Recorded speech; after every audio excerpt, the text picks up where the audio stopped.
Yang saya hormati Bapak Ibu Dewan Juri dan yang saya banggakan hadirin sekalian. Saya akan mengawalinya dengan sebuah pantun. Lomba bertutur cerita rakyat. Pesertanya keren dan hebat. Perkenalkan, nama saya Elizabeth, perwakilan SD Negeri Waingapu 4. Saya akan menceritakan cerita rakyat Sumba dari Kabupaten Sumba Timur, Provinsi Nusa Tenggara Timur, yang berjudul Pesan Seorang Bapak, yang ditulis oleh Bapak Frans Worahebi. Dikisahkan, ada seorang bapak yang bernama Umbundomo. Dia mempunyai 3 orang anak laki-laki dan 1 anak perempuan. Anak laki-laki sulung bernama Umburetang. Yang nomor 2 bernama Umbumada. Yang nomor 3 bernama Umbukatauhi. Dan anak perempuan bungsu bernama Rambungana. Ketiga anak laki-lakinya sudah beristri dan membangun rumah sendiri-sendiri di sekitar kampung orang tua agar tak jauh. Mengapa? Karena kedua orang tuanya sudah sangat tua. Rambungana belum dewasa sehingga masih tinggal bersama orang tua. Menjelang ajalnya, Umbudomo berkunjung ke rumah anak-anaknya untuk memberi pesan. Kepada Umburetang, dia berpesan,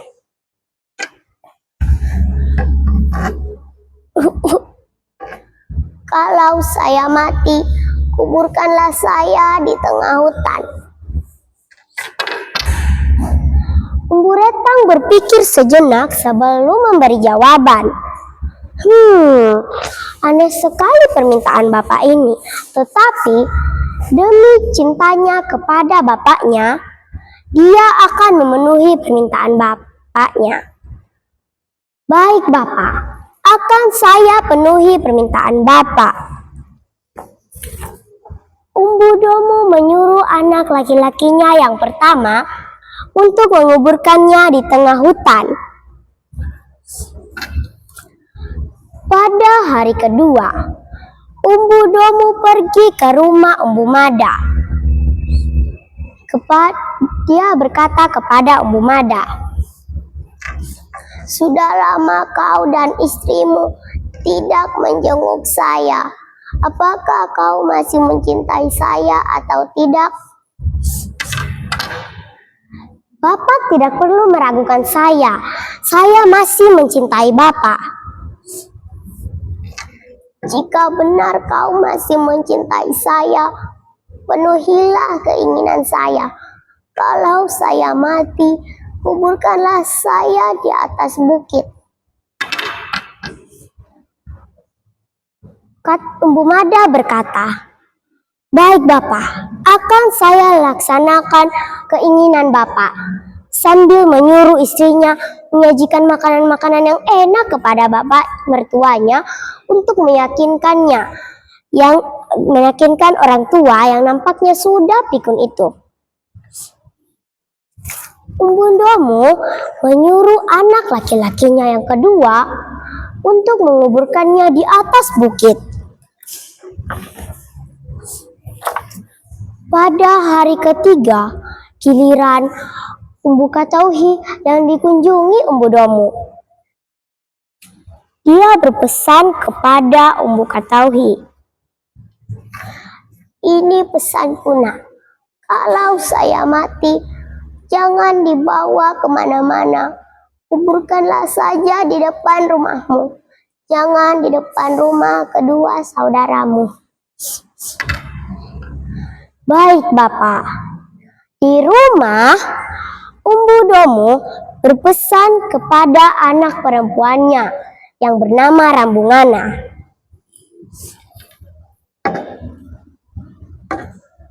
"Rambu, kaulah putri bungsuku.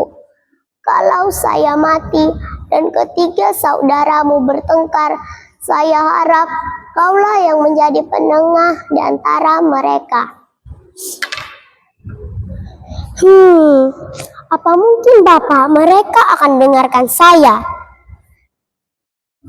Saya akan memberikan kebijaksanaan kepada engkau. Terima kasih Bapak. Beberapa bulan kemudian, Umbu Domu meninggal dan ketiga anak laki-lakinya bertengkar tentang siapa yang berhak menguburkan bapak mereka serta di mana tempat yang paling tepat. Bapak harus dikuburkan di tengah hutan. Tidak, Bapak harus dikuburkan di atas bukit. Tidak, Bapak harus dikuburkan di depan rumah saya. Pertengkaran itu pun berlanjut hingga memasuki hari kedua. Melihat pertengkaran kakak-kakaknya yang sudah memasuki hari kedua, Rambungana tampil ke depan dan berkata, "Saya dipesan oleh Bapak untuk menjadi penengah jika kalian bertengkar." Tetua adat yang hadir menyuruh ketiga bersaudara itu untuk mendengarkan adik mereka. Nah, teman-teman, di sini ada yang tahu tidak apa artinya tetua adat? Tetua adat artinya tokoh penting dalam masyarakat adat. Kita lanjutkan lagi ya ceritanya. Kerabat dan handai taulan yang hadir yang turut berduka pun menyetujui saran tetua adat. Rambungana berkata, "Saya tahu ketiga kakak saya sama-sama mencintai bapak kami dan sama-sama punya hak. Hanyalah Bapak memberikan pesan yang berbeda-beda sehingga membingungkan ketiga kakak saya," kata Rambungana. "Saran saya kalau disetujui, kakak Umbu Retang mencari kayu di hutan untuk membuat peti mayat Bapak. Sedangkan kakak Umbu Mada mencari batu di gunung untuk membuat batu kubur Bapak.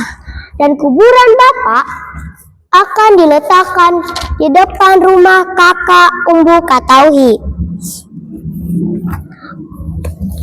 Mendengar saran adik mereka pun setuju. Karena mereka semua bisa mengambil bagian dalam acara penguburan bapak mereka. Teman-teman, pesan moral yang dapat kita ambil dari cerita tadi adalah masalah pasti selalu ada. Ketika masalah datang, hadapi dengan tenang. Karena ketika kita tenang, kita bisa berpikir, berkata, dan bertindak dengan bijak. Terima kasih, sekian dari saya.